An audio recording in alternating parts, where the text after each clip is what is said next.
Hello guys, isang magpagpalang araw po sa ating lahat. So ayan, shoutout po sa lahat ng ating mga solid supporter dyan, subscriber, and siyempre sa ating mga silent viewers, and also sa ating mga sponsor na patuloy na nagsusubaybay at nagsupport po dito sa ating mga alagang puppies sa pamilya ni Blackie. Ayan guys, update po tayo.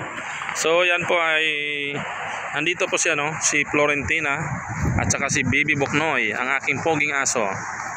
Ayan ang aking baby Florentina. Ang aking baby Buknoy. Yun guys, medyo madilim na kasi, medyo ano na kasi guys, makulimlim.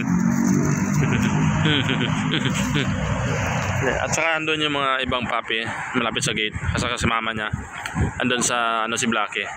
Nag-aantay na guys ng ayuda kasi medyo ganitong oras na kasi. Dito sila nakatambay sa malapit sa gate. So nag-aantay sila na pakainin. So nagsayang plan tayo guys. So nagrubing-rubing muna tayo dito. Papasalaman natin area natin. Tayo na, let's go. Ay, silipin natin to dito. Dito. Silipin natin yung mga lugar kung saan sila dati, yung bahay-bahayan nila. So pakita ko sa inyo guys yung dati nilang bahay nung tag-ulan noon.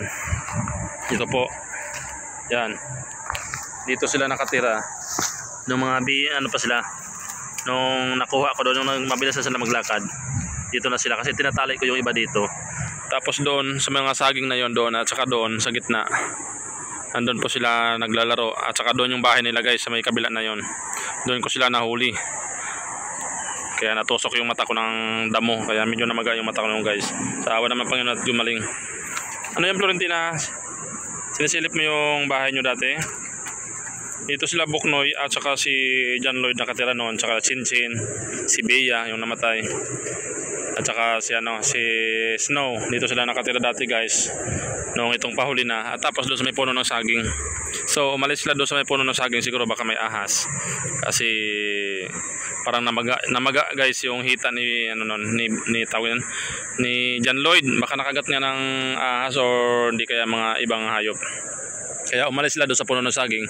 Kaya ang ginawa nila, pumunta dito at saka doon sa gitna, doon sila nagawa ang bahay-bahayan.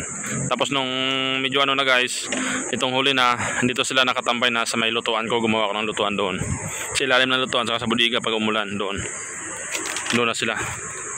So silipin natin guys yung yung bahay nila dito. Silipin natin ulit yung bahay nila guys, yung ginawa nilang bahay-bahayan. Yan guys, so mayroon tayong pinakain namin sa probinsya. Yan, shoutout sa mga nakaka-relate ito, nakakaranas. Maria ang tawag sa amin ito, Maria.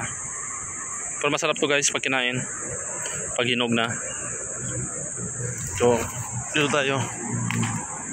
So yun po ang bahay nila dati. Ayan may lalagay na ako ng tubig dyan, oh.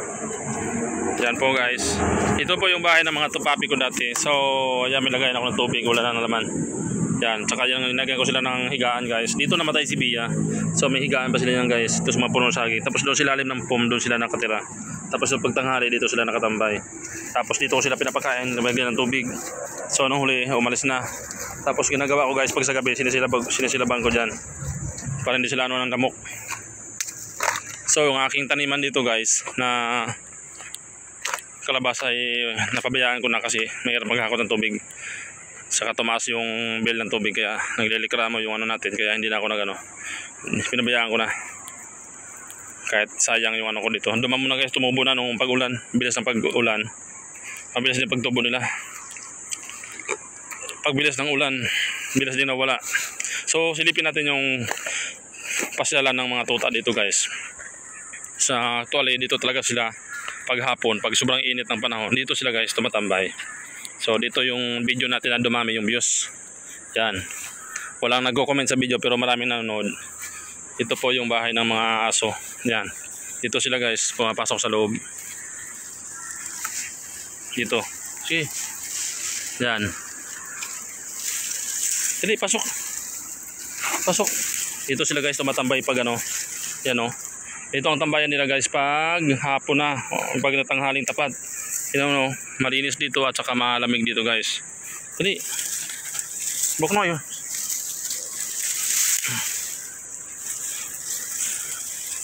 Galugarin natin guys yung bahay nila.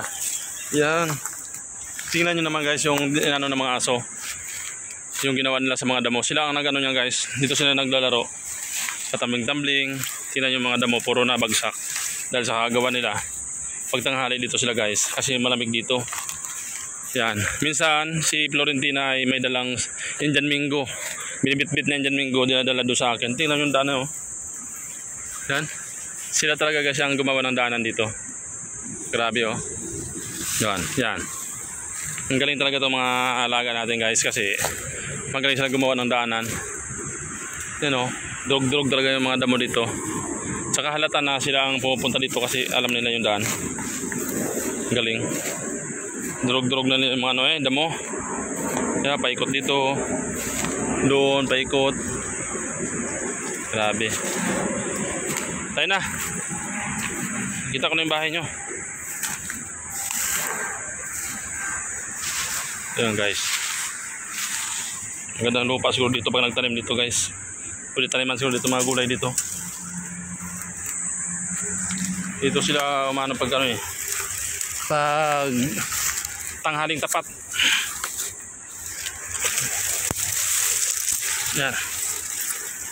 Pag tanghaling tapat ay dito sila tumatambling-tambling magawa ng kanilang mga bahay-bahayan.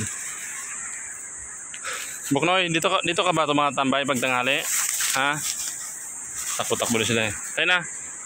Buknoy, tayo na. Good. Ito po yung boundary natin guys. Yan. Bilis na tumakbo. Nantay nila ako. Ano? Dito kayo tumatambay paggabi no, paghapon no. Bilis na. Dito yung mga pinagbalatan ng mga tanso, dami. Yan po. Dali, bilis na.